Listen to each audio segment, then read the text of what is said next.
Il a 10 combats, 6 victoires, 4 défaites. Accusant 69 kg 700 la pesée, Monsieur Sofiane Bougamoun.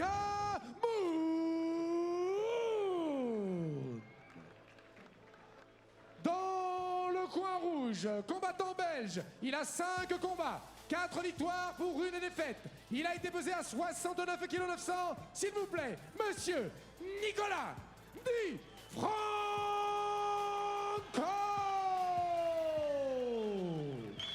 Reprise de 5 minutes. Quelle voix, c'est Sébastien Lowe. Mon vieux Seb. Je suis content qu'il maintenant fait partie de l'équipe.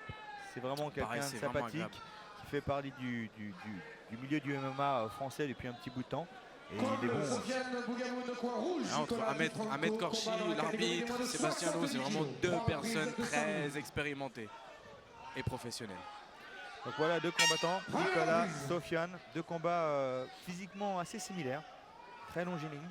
Physiquement assez similaire, un peu plus d'expérience du côté de Sofiane, au niveau de l'âge, un peu plus au niveau aussi des combats. Oui, mais plus d'expérience, mais encore une fois, des expériences plus en pancrace. Exactement. Et de son côté, Nicolas a évolué seulement en MMA et toujours en MMA. Uniquement. Donc, encore une fois, non seulement les coups au sol, mais en tous les cas, justement, ces coudes dont on parlait auparavant, il n'y a pas de coudes en pancrace. Ouais, c'est de la mémoire musculaire.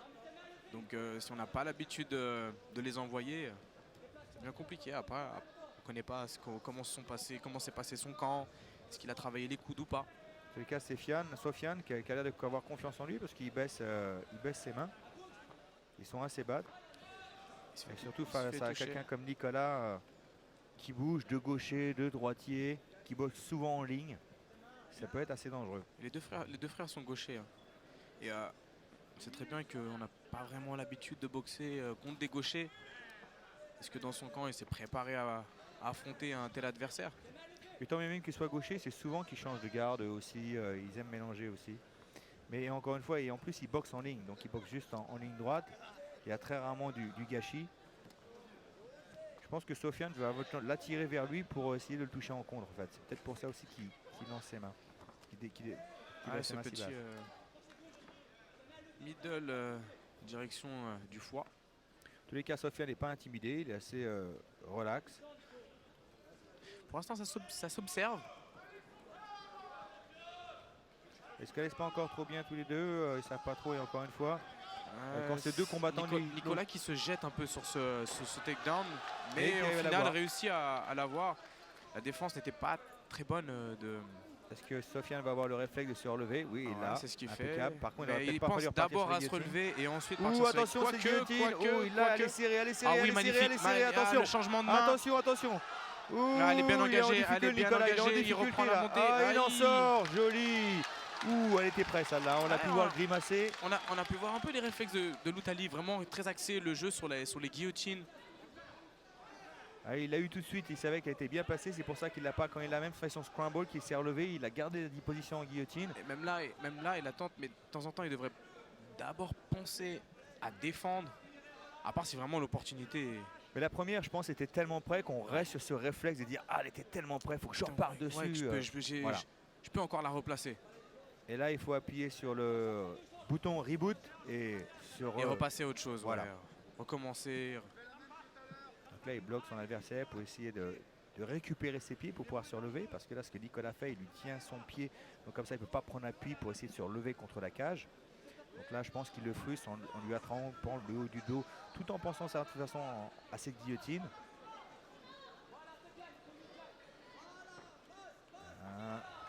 Voilà, passage de garde en contrôle latéral.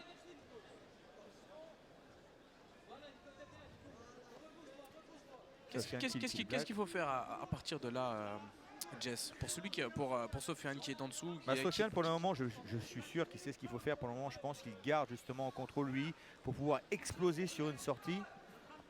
Comme il est en train de le faire en ce moment, il veut juste utiliser le bon timing. Le problème, c'est qu'on sait tous les sorties et on sait tous les entrées. Donc si on part tout de suite sur la sortie, ce qui se passe, c'est que Nicolas va bloquer la sortie et on ne pourra pas sortir. Donc le mieux, c'est ce qu'il fait en ce moment, c'est essayer de bloquer le jeu, de lui montrer voilà, de quel côté je vais partir et d'exposer sur une sortie, soit à droite, soit à gauche. Il peut utiliser la cage ici pour ressortir, c'est ce qu'il essaie de faire. Fait. Pas de la meilleure façon. Dans tous les cas, il a essayé. Mais c'était tenté. Il faut faire attention là que Nicolas passe pas nord-sud. sur un nord-sud. Ce qu'il tente de faire. Pas facile à passer. Par contre, quand on la maîtrise, on peut voir que les Ouais. gens ils ont tout le temps. Jeff Monson Jeff était un Monson, le spécialiste. spécialiste. Allez, on part sur un double leg, joli. Encore une, je dirais une mauvaise défense de Sofiane sur les, sur les le amener au double sol. leg. Il passe par-dessus, donc il met directement son centre de gravité. Encore une fois, au-dessus. ce manque d'expérience peut-être aussi en MMA, parce qu'en pancrace, les y a les rencontres cordes. sont sur un ring. Donc on peut sortir notre fessier entre les cordes, ce qui rend voilà, l'amener au sol un peu plus difficile entre l'adversaire, parce qu'il y a un transfert de poids. Mais là, tout de suite, on a la cage derrière et donc on se fait avoir. Donc encore une fois, il va falloir qu'il se réadapte son style par rapport à la cage et non pas un ring. Et pour le moment, Nicolas maîtrise, il marque les points. Il y a eu plusieurs amenés au sol. Et on a pu le voir à la fin, Sofiane, sur cette dernière action, partait encore sur la tête au lieu de pousser la tête, défendre en premier. Mais encore une fois, c'est cette mémoire, il est passé si près de ces guillotines-là. Là, on peut le voir là, sur ces images. Il était si près. Regarde, même Nicolas, il tourne dans tous les sens. Il était vraiment... Aller chercher même là, désespérément une même solution. qu'il est presque tombé, elle est vraiment passée à 1 mm près. Donc je pense que ça lui est resté en mémoire. Et là, c'est à ses hommes de coin lui dire, bon ok, cette guillotine est passée, tu la gardes sur le côté de tiroir. Mais maintenant, voilà, pense à autre chose, défends les amener au sol. Ne le fais plus amener au sol parce que tu perds des points et tu donnes un avantage à Nicolas. Donc voilà, c'est dans ces cas-là qu'il faut écouter ses hommes de coin et je fais confiance à Sofiane pour les écouter. Christophe Dafreville, un ancien aussi du MMA français qui évoluait en poids moyen, qui nous vient de la Réunion. Coach Soyer hors de la On cage. fait un petit coucou à tous nos amis réunionnais et tout particulièrement à mon ami Gaël Grémaud.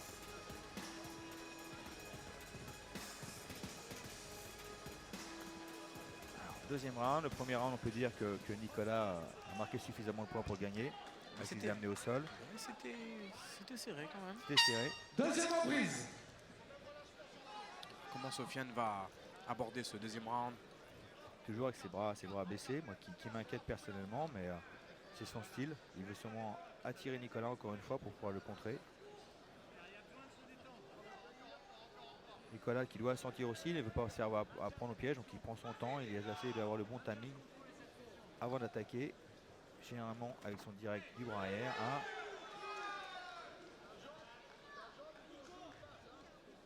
Ce que Nicolas fait, c'est qu'il se déplace, sa jambe se décale du bon côté pour aligner Sofiane sur son bras arrière.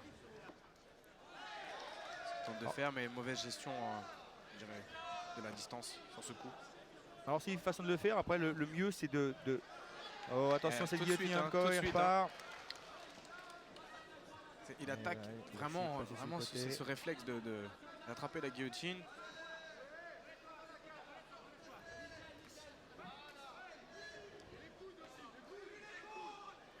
Donc oui, je disais un gaucher généralement, oui, on a l'habitude de se décaler vers la droite donc pour pouvoir mettre son bras arrière. Et généralement, il utilise son jab, donc ce jab du bras droit, pour pouvoir justement camoufler ses déplacements en écart. Et le problème, c'est si on se déplace simplement sans nécessairement lancer son bras avant, sans le masquer, et bien l'adversaire peut le voir et se réajuster.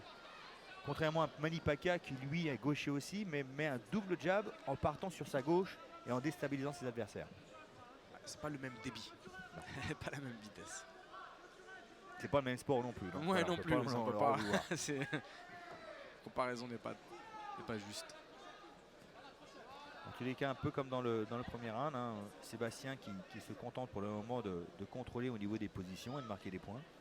Voilà, il marque ses points, le temps défile, il y a déjà 2 minutes qui sont passées. Parce que Sofiane bougeait bien et il arrive quand même à ne pas être en difficulté, à ne pas lui donner un contrôle latéral ou à lui monter une bonne position. Voilà, il se fait pas prendre le dos, il défend les crochets, il est hermétique. En tout cas là il y en a un. Là sur celui-là, ouais. Il me fait mentir. Attention, il se retourne, attention, pas se faire prendre sur la montée. Voilà, ça va être un peu compliqué. Il va falloir sortir ses hanches. Là, ce qu'il fait, c'est de garder son adversaire pour pouvoir exploser à un moment ou à l'autre et shrimper. On a même l'impression de revoir le même fight que son frère au début Ah ouais. de soirée. Contrôle, Ils prennent leur position, temps. ils prennent leur temps, ils grappillent de position en Voilà. position. Millimètre par millimètre, il bouge sur de meilleures positions. Et il construit son fight Voilà. au fur et à mesure.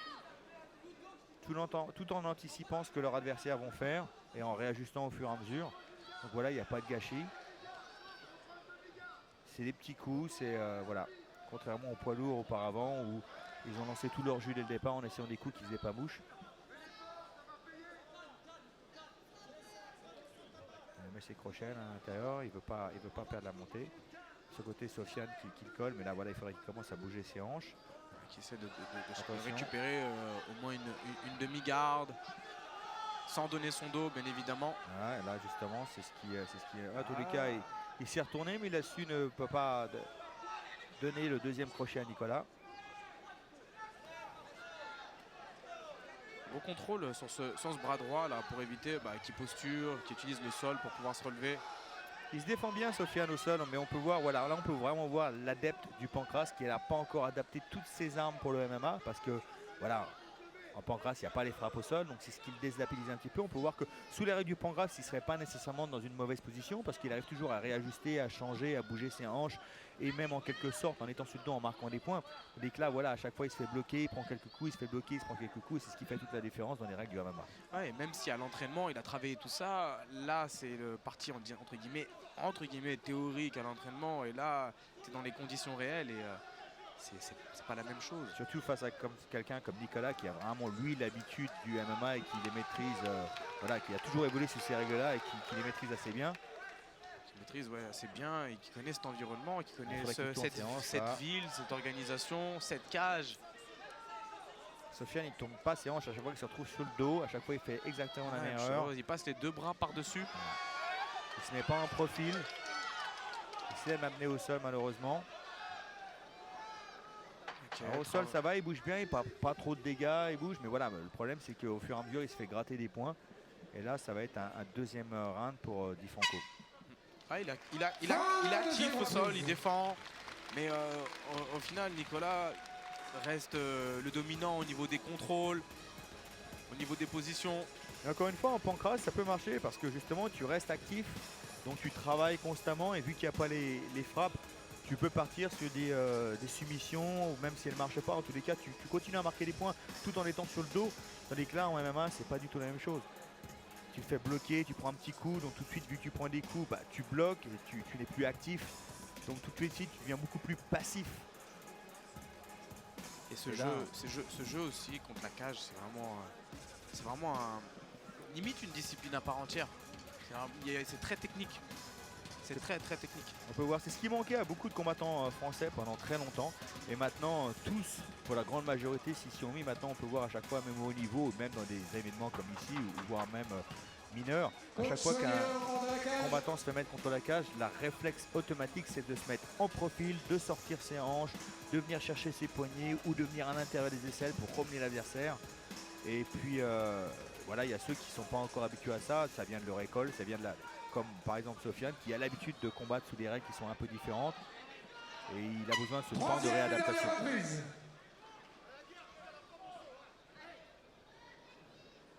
Sofiane a besoin vraiment il doit lâcher vraiment sa boxe dans ce round s'il veut faire la différence. Parce qu'on voit qu'il est assez à l'aise, debout, il est assez relax.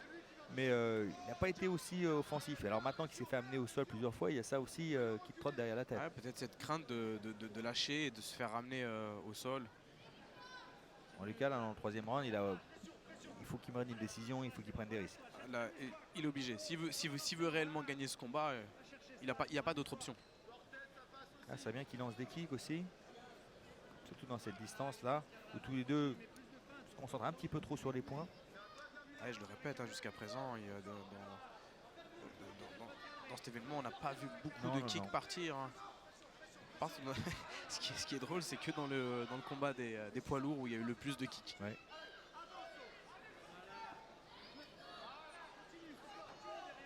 Sofiane qui reste sur un coup, un jab.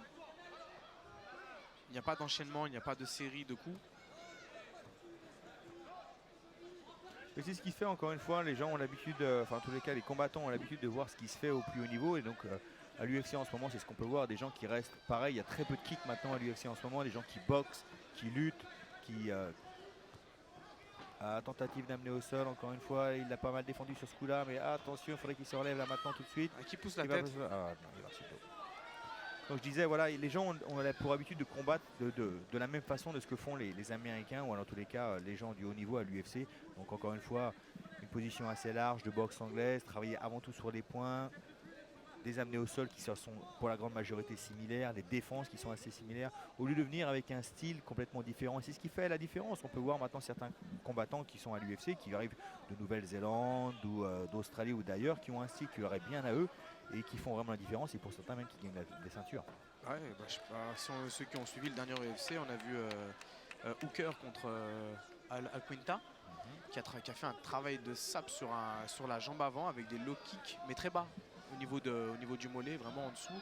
Et il a totalement anéanti la jambe d'Alquinta. Et ça a changé toute la physionomie du combat. Il y a pas mal de nouveaux combattants qui viennent d'arriver de Nouvelle-Zélande, qui évoluent maintenant à l'UFC et tous sont très très bons en pied-point et sont justement eux des kickers et qui aiment justement comme ça mélanger et qui font pour beaucoup d'entre eux beaucoup de différence.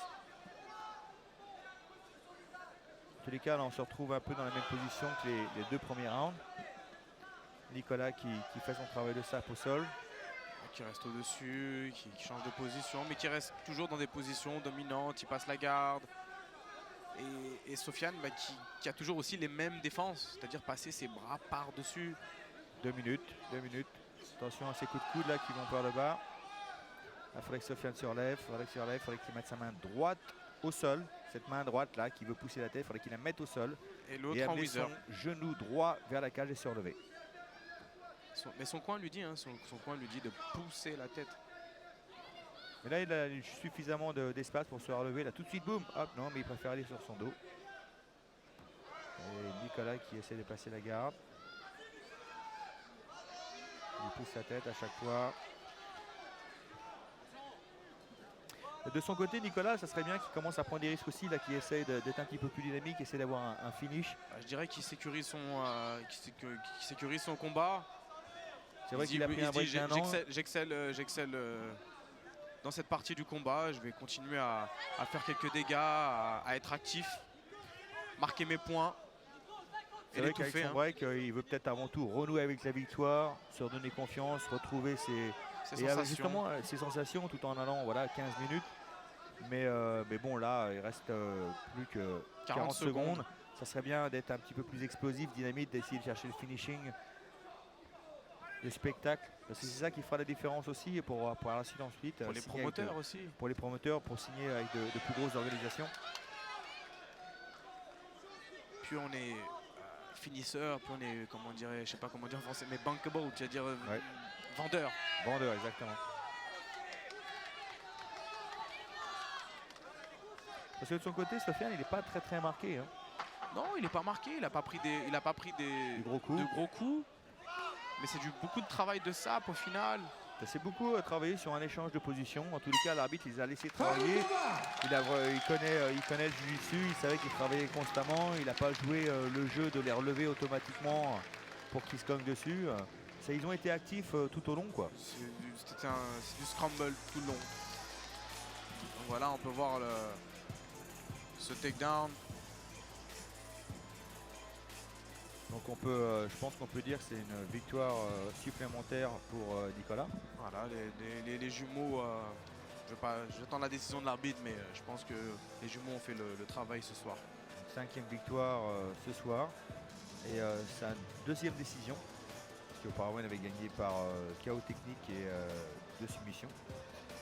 Donc c'est sa 2e décision ce soir.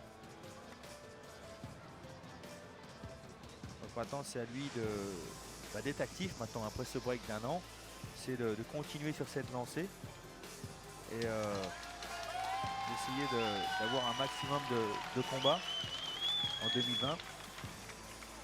parce que voilà, s'arrêter un an, faut pas s'arrêter à chaque fois un an. Je veux dire, faut rester productif. Bah, on a, je sais pas, quand on revoit par exemple la carrière de Baizarov, le tout premier combat, de cet affrontement il était très est coup de déclaré pause, 2015, après il reprend en 2017, après il reprend en 2019. Nicolas Voilà. Victoire de Nicolas Di Franco. Sans trop de surprise.